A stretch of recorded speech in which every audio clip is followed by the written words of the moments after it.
Tenho medo de você não, seu otário. Vai procurar repetindo em português bem claro. O pastor disse que ele teria que provar em juízo, não pelo palavrão, mas pelas palavras contra sua honra que acabara de dizer. Agora, o que não é divulgado é que tempos depois Boechat mergulhou numa profunda depressão e o pastor Malafaia, sendo esse psicólogo, se solidarizou pelas redes sociais por conta da doença do Boechat e disse: o jornalista Boechat, com quem tive grande divergência, está com depressão, uma doença terrível. Oro por ele, divergências só no campo das ideias. E mais, sou duro em discutir minhas ideias com todo afinco e argumentação. Não odeio pessoas, discuto ideias, não emoções. Deus dê saúde a Boechat. O processo então correu e no final de 2016 houve uma audiência de reconciliação, onde ambas as partes se desculparam e prometeram em público se retratarem. No seu programa de rádio, do dia 7/12 de 2016, Boechat então falou sobre o caso. Alguns ouvintes devem se lembrar, eu estava aqui fazendo um comentário geral sobre intolerância religiosa, a partir do caso de uma menina que foi atacada. A pedradas, não foi? A pedradas, exatamente. Ela era da Umbanda, uma menina de 11, 12 anos, estava vestidinha com as roupas dos seguidores da Umbanda e tal, as roupas típicas. E ela foi atacada por uns malucos, a pedradas e tal, feriram a menina. O caso repercutiu muito. E no comentário desse assunto, eu fiz aqui uma introdução sobre o perigo da intolerância religiosa prosperar entre nós e conclamei que as lideranças religiosas, e aí disse especialmente as do campo pentecostal, neopentecostal e tal, que são lideranças importantes, de peso, que tem muitos seguidores, que se pronunciassem naquela ocasião, recriminando esse tipo de conduta e tal. Fiz uma conclamação sem nome específico, não citei nenhuma igreja específica, estava aqui nessa linha de raciocínio.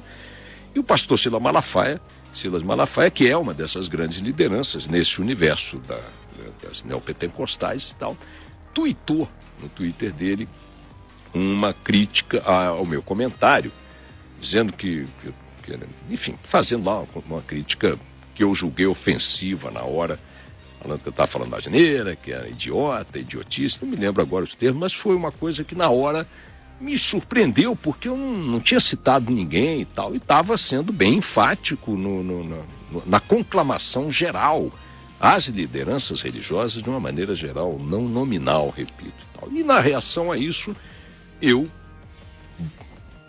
ofendi aí o pastor de várias maneiras, né? Ele me processou, valendo-se, eu digo aqui sempre quando me processam, que eu digo o seguinte: olha, eu encaro esse tipo de reação das pessoas, ao que eu digo, como absolutamente natural. Ninguém nunca me ouviu aqui dizer que acho que as pessoas não devem me processar. O direito a recorrer à justiça quando se sente ofendido ou prejudicado é geral, e eu entendo que é consequência, é parte natural do trabalho que eu faço. Eu não poderia pretender ficar falando aqui, emitindo opinião e tal, e ninguém, todo mundo achar que tudo bem, que aqueles que se sentem atingidos, e alguns já fizeram isso, muitos, eu já respondi a mais de 100 processos, muitos ainda estão em curso, já fui condenado em alguns. É do jogo, sempre encarei que era do jogo.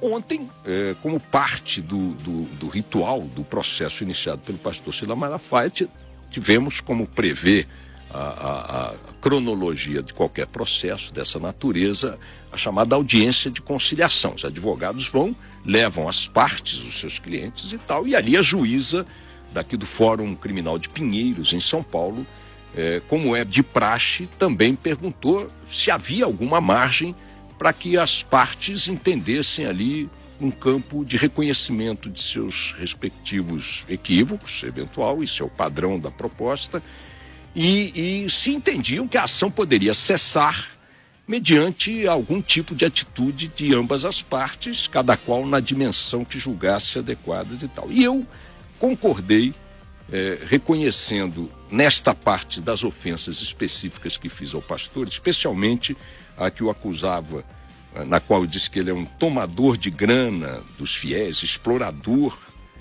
dos fiéis, explorador econômico da fé e tudo mais, que foi o ponto central da ação movida pelo pastor Silas Malafaia. Reconheci como de fato não tenho nenhum problema em reconhecer, que ali cometi um excesso, cometi uma impropriedade. Não houve discussão quanto ao contexto em que eu estava colocando a minha crítica, a minha abordagem. Não houve discussão quanto ao mérito da minha análise. O pastor reconheceu que o meu direito de emitir qualquer opinião está preservado pela Constituição, é parte do meu trabalho, e eu reconheci que tinha me excedido, tinha cometido ali, naquele ponto específico que o acusava de tomar grana dos fiéis, para usar a frase que eu usei, que aquilo tinha sido um excesso motivado pelo que eu entendi ser também, por iniciativa dele, uma agressão. Me chamar de idiota, dizer que eu estava falando asneira, etc. e tal, e coisa e tal. O pastor, do lado dele, reconheceu ali que também vai tuitar alguma coisa no próprio Twitter dele, acalorada de um confronto que perdeu um pouco ali os parâmetros de um debate que seria, em outra situação, perfeitamente normal. E eu quero registrar aqui de maneira bem categórica, sem nenhum receio, de que foi feito ontem esta conciliação de entendimento, este acordo em juízo, com a compreensão de ambas as partes, na proporção que cabe a cada uma delas, esta compreensão, essa retificação, essa retratação do equívoco, do excesso cometido naquele episódio, e o processo foi encerrado. Repito que a parte conceitual dele e minha, na discussão, está preservada. Ninguém abriu mão ali dos seus pontos de vista, ninguém ali conciliou opiniões. O que se fez ali foi a depuração, nesta discussão, daquilo que foi flagrantemente um excesso adjetivo, tá certo? Da minha parte, 0-0 nessa história, e vamos em frente. O pastor Silas Malafaia, logo após, disse no seu Twitter: Ricardo Boechat, em seu programa de hoje na Band, retirou as palavras que feriram a minha honra. Independente de justiça, isso mostra a sua grandeza. O pastor ainda completou que o assunto com Boechat estava ali encerrado.